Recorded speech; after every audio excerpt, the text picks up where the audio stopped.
pediatric ER smelled like antiseptic and metal. The fluorescent lights flickered in this low, cold rhythm that made every second feel slower than the one before it. Nurses kept moving around us, quick and focused, calling codes and shifting machines and saying abbreviations I didn't fully understand while I held my 6-year-old son, Mason, tight against my chest. He looked pale, too pale. His skin felt hot, but he was shaking cold. His fingers curled into my shirt like he was trying to anchor himself to something that wouldn't fall apart. The doctor kept saying the same sentence over and over.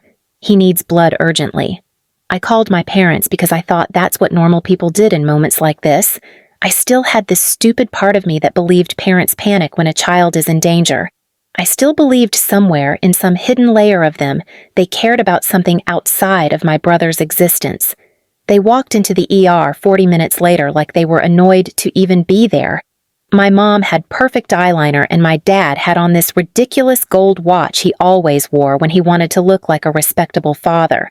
My brother, Dean, bounced behind them in full dance competition warm-up gear, hair gelled, new sneakers, glitter jacket. Mom didn't even look at Mason when she spoke. "How long is this going to take? We have to be at Dean's competition venue by 6. I blinked at her.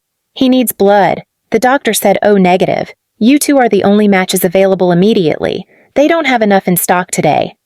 My voice shook when I tried to speak calmly. Please just donate so they can stabilize him." Dad crossed his arms. "We didn't come here to get stuck in hospital paperwork all day." Dean tugged on Mom's sleeve, smug, like this was all entertainment. "You said we'd get there early so I can warm up." Mom put her hand on her hip and stared at me with this cold, bored confusion. "He always gets sick. You baby him too much. If you didn't spoil him all the time, his immune system would know how to fight things." "He is not spoiled," I said quietly. "He is sick, really sick. They need the blood now." Dad leaned toward my face like he was tired of me not understanding his point. "Your priorities are always dramatic. We have an actual commitment today. You act like one kid matters more than the family as a whole. It doesn't." Mason's breathing got faster. His eyes fluttered shut and opened again like he couldn't decide if he had strength left to stay awake. I looked at my parents like they were strangers who stole my childhood and then dared me to pretend it was normal. Mom rolled her eyes. "Your brother only gets this competition once a year. You can handle this hospital thing on your own." I whispered, "He might not make it if we wait." They both shrugged like I had exaggerated a weather forecast. Dad waved a hand in dismissal. "Stop trying to guilt trip us. If something happens, the hospital will handle it. We're not putting our entire day on hold because you can't manage being a parent." Then they turned around and walked away, just like that. Just like I wasn't begging for my child's life. I watched their backs disappear into the ER hallway, Dean skipping slightly, excited about music and lights and applause, while my son fought to breathe behind me. I pressed my forehead to Mason's hair and tried not to scream. The doctor put a hand on my shoulder and said they were calling another center to rush match blood, but it would take time, critical time. I didn't sit. I didn't break. I just stood next to the bed while the machines beeped in broken rhythm and nurses adjusted lines and whispered urgent-sounding things into radios. Every sound felt like a countdown. I texted my parents again. "He is fading. Please, just come back." They didn't answer. I called twice. Both calls got rejected. I went outside to the empty hallway near the vending machine because I needed air to raise my head long enough not to collapse in front of my child. My hands shook so hard I spilled coins when I tried to buy water. I slid down the wall onto the floor and just sat there for a second staring at nothing. Not numb, not shocked, just aware. Aware this wasn't the first time they abandoned me. Aware this was simply the first time it was life or death, and they still didn't choose me. The doctor ran toward me minutes later and said they found a match from another hospital rushing it. I nodded and stood up because breakdowns didn't get to happen yet. No tears came, not one. I walked back into Mason's room and held his hand through every beep, through every unseen battle inside his little body, through every silent second where the world held its breath and dared me to break. My parents posted a picture on Instagram that night from Dean's dance event. Mom wrote, "So proud" in all caps with a sparkle emoji. I stared at that screen while my son slept connected to IV lines and oxygen tubes. That night was the moment something inside me quietly got up off the floor and never sat back down again, because after that night, I finally accepted the truth I kept running from. They wouldn't save my child. They wouldn't save me. And one day, they were going to learn what it felt like when I stopped saving them. The next morning, Mason opened his eyes slowly, like waking up was heavier than sleep itself. He whispered that his chest hurt, but he wanted pancakes when he got better. His voice was weak but steady enough that the doctor said the new blood supply was holding. When they finally told me he was no longer in critical danger, I didn't feel relief the way I expected. I didn't cry. I didn't shake. I didn't collapse with gratitude. I just stared at him and realized I had crossed something invisible overnight. I stopped being their daughter. I just hadn't said it out loud yet.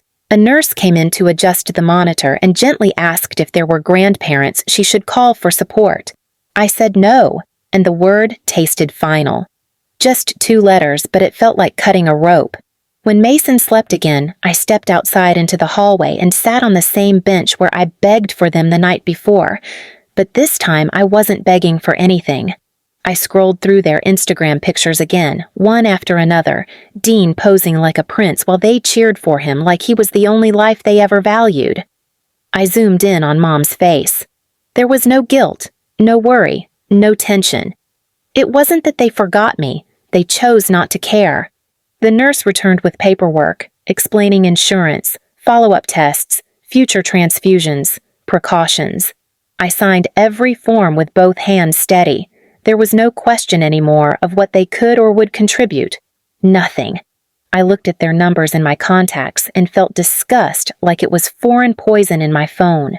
When Mason was finally able to go home, I carried him inside the apartment wrapped in his dinosaur blanket, and something in him sensed the shift too.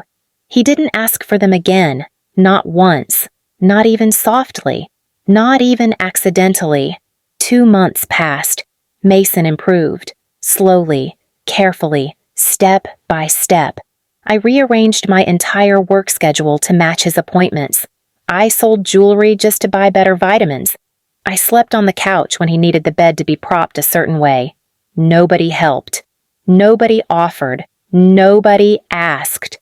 Mom texted only once during those 2 months, not to check on him, but to send a picture of Dean holding a trophy the size of his torso. See? When people aren't dragged down by drama, look what they achieve. I stared at that message so long the letters blurred. I typed no response. That message alone was the final thread snapping inside me. Dad called a week later acting confused why I wasn't attending a family lunch at a restaurant 2 hours away like everything was normal. When I reminded him what he did in the hospital, he didn't apologize. He didn't even try. He just said, "Stop clinging to one moment. You always exaggerate." "One moment?" I repeated quietly. He hung up on me. That was when I knew they weren't just dangerous emotionally. They were dangerous in the way that erases you slowly over years, not seconds. They rewrote the narrative every time until you questioned your own memory. I didn't tell Mason anything dramatic. I didn't explain trauma or abandonment or betrayal. I just said, "We're not going to be spending time with them anymore." And he nodded, very small, very sure, like he had known that was coming all along. Then, slowly, quietly, I started building. Not to prove anything to them, not to make a show. I built because I needed a world where Mason never saw cruelty disguised as family again. I took more hours. I moved to a job with better insurance. I found a small parenting support group for single mothers. I learned how to live without waiting for them to ruin a day. And then something happened I wasn't expecting. My parents started calling again, not to check on Mason, but because Dean's life wasn't as picture-perfect anymore. Financial issues, missed sponsorship, a scandal in his dance academy that cost them thousands. They needed money. They needed help navigating something. They needed someone they could trust. Suddenly, I mattered again. Suddenly, the drama daughter was useful. They started texting multiple times a week, pretending they were trying to reconnect, sending forced nostalgia pictures, quoting scriptures about forgiveness, saying things like, "Families go through hard seasons." It was laughable in a sick way. This time, I didn't panic. I didn't wish for peace. I didn't wish to be understood. I didn't hope they'd see me differently. I was waiting, not for revenge yet, but for the exact opening where they would learn the quiet cost of abandoning your own blood in a hospital hallway. And when that opening arrived, when they desperately needed something real, I would be the one holding the door they expected me to open. Only this time, I wouldn't. It was almost 2 years later when they called again. Mom first, her voice stretched too thin to sound proud anymore. She started with small talk about the weather, about Dean, about nothing real. Then finally she said it. Dad's kidneys were failing. They needed blood. They were looking for O-negative donors again. I stood in my kitchen, phone against my ear, watching Mason color at the table. He was healthy now, strong, bright-eyed, laughing at a cartoon humming in the background. The same blood type they once refused to give him now stood between them and whatever counted as survival. Mom hesitated before saying it clearly. "You're the only compatible one. If you could just help for your father." I could almost hear her trying to sound noble as if history had been erased. She didn't ask about Mason, didn't apologize, just begged in that quiet, manipulative way, the same tone she once used when she wanted a favor dressed as forgiveness. I asked, calm, "Do you remember the hospital, the night Mason almost died?" She went silent for a second, then exhaled sharply. "Oh, don't start that again. We were late, that's all. You make everything dramatic." I laughed softly, not cruel, just hollow. "You walked out while my son was dying." Another pause. I could hear her swallow, and maybe for a moment she realized she had run out of ways to twist it. Then she whispered, "You can't hold a grudge forever." "I'm not," I said. "I just don't forget." Dad's voice broke in the background, hoarse, demanding, weaker than I remembered. "Tell her to stop being selfish. Family helps family." I didn't even flinch. "Family?" I repeated. "You made that word mean nothing."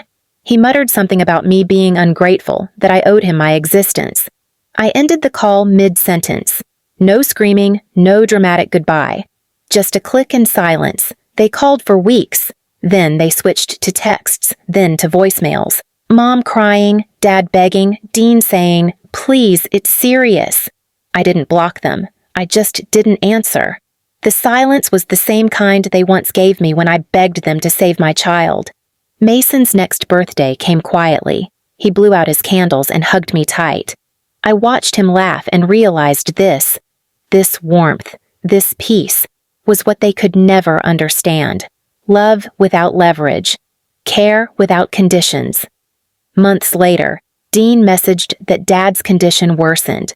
I read it once, locked my phone, and took Mason out for ice cream. We sat near the park under streetlights, talking about school and colors and simple living things. I didn't celebrate their downfall. I didn't dance on their misery. I just didn't go back. That was my revenge. When people who abandoned you realize they need what they refused to give, that's when they meet the truth. That night, as Mason slept beside me, the phone buzzed again and again on the counter.